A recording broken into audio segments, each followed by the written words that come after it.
Hi, it's Jay and welcome back to Jay Learning Videos. In this video, I will be explaining to you the formation of mountains, how plate tectonics work, and the different ways a mountain can form, and other things that it can form along with it. So, without any further ado, let's get started. So, this video is going to be divided into steps, just to make things easier. And step 1 is tectonics, tectonics, tectonics.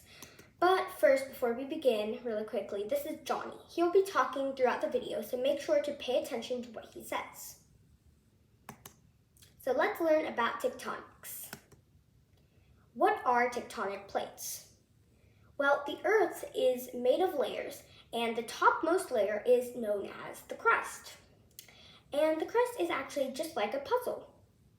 It's made up of many different pieces. There's a bunch of small ones, but the big ones there's actually 15 of the big ones. And just like a loose puzzle, these pieces, which are called tectonic plates, by the way, move. They can move in 3 ways. 1, they can come apart from each other. 2, they can slide next to each other. Or 3, they can collide with each other. So let's look at each of those 3 examples, starting with number 1, when tectonics move apart. How to make a volcano 101. If you want a volcano, the first step is getting 2 tectonics to move apart. Do you have that? Great. How does this work? Well, as we discussed before, the Earth is made up of layers, and underneath the crust, the one with the tectonics, remember, there's magma. And magma is simply just lava beneath the surface. When that magma is exposed and rocks are pushed up, because when you slide the crust apart from each other, the magma underneath is exposed, you've got yourself a volcano. Okay, next we have possibility number 2, tectonics fighting against each other. Earthquakes and oceans 101. Good, we're at the second of the 3 possibilities. You know how earth means, earth, and quake means move? Well, that means earthquake means the earth moves, because it is. Well, the tectonic plates are at least, only they're sliding against each other this time. And fun fact, oceans are created the same way. When plates slide, the earthquakes start, which simply causes even more movement, which makes little cracks in between the tectonic plates.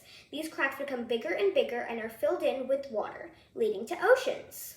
And finally, we've reached number 3, tectonics colliding. This is the way to make easy mountains. If you chose this way to make a tectonic plate, I congratulate you. This is the easiest and most direct way to create mountains. Plus, it's so slow that it barely even harms anyone. When plates collide, they have no choice but to move up. And when the crust moves up, little bumps form on the surface. And if those bumps happen to grow thousands of feet tall, which most of the time they do, you've got themselves a mountain range, one of which is a mountain. And notice, Johnny is saying, is this the only way to make mountains? Now, Johnny, you were perfectly right. That is, in fact, not the only way to make mountains. Actually, whichever way the tectonic moves, there's still a way to make a mountain. Now, if you like the volcano slide, you'll like this one too. It's all about blowing up lava. You see, when the lava erupts and blows up, it comes on the surface, and after a while, it cools and becomes igneous rock. This rock piles on top of the holes which the lava came out of and turns the volcano into a mountain. And this is even more ways to make mountains. Finally, sliding tectonics. That's the only way you can't make mountains, right? Well, no. We know that these movements create oceans. And fun fact, oceanic crust is much thinner than continental crust. This means that the magma is right underneath the ocean floor. And sometimes when this happens, the less dense magma rises up and lifts up the crust, sort of like how a hot air balloon inflates. The upward pushing creates a mountain. And that thus completes step 1, the tectonics. And on the left is a quick list of some of the landforms that are created by tectonic plates. That includes mountains, volcanoes, tsunamis, earthquakes, oceans, islands, and even canyons. And now that we're done with step 1, we can move on to step 2, which is erosion. Fast forward many million years. What is erosion, actually? Have you ever had a really nice shirt or a piece of clothing which looked really nice and was brand new? You almost surely have, right? And so you kept wearing it over and over again until eventually, maybe in a year or so, the shirt got worn down and the colors were fading. It was a bit small and maybe a bit dirty. That's exactly what happens to the Earth over millions of years. When wind, water, and weather wear down a tectonic or part of the Earth, that's called erosion. So what does erosion do to mountains? Well, when the plates are pushed up together, they keep making the crust thinner and moving the mountain upward for about 1 million years, with that same hot air balloon effect that makes the mountain taller. But after a while, the mountain stops becoming taller and this process stops. After this, erosion begins to take over. Erosion slowly wears away the top layer of the mountain, making the mountain shorter little by little over time. This is why older mountain ranges are shorter than the new ones. Take the Himalayas, for example, just like Johnny has pointed out. They're relatively new, which is part of the reason why they're the tallest range in the world.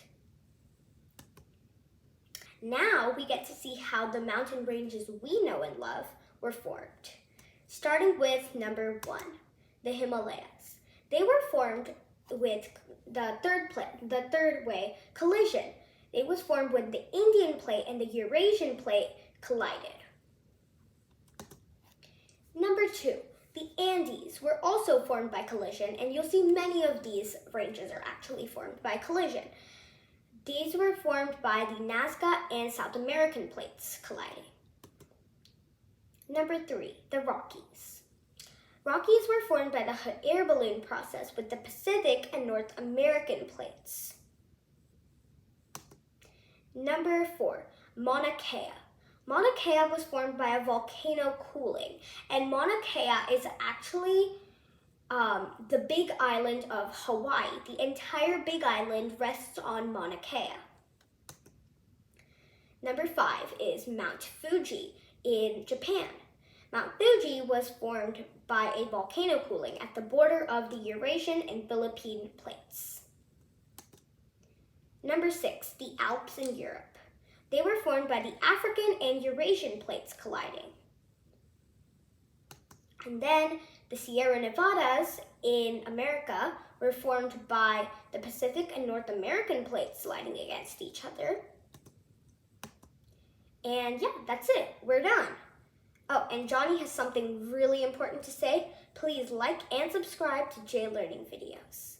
I hope you liked this video, and if you did, make sure to like and subscribe, just like Johnny is saying, and share this video with your friends so that they can learn about tectonic plates too. Bye!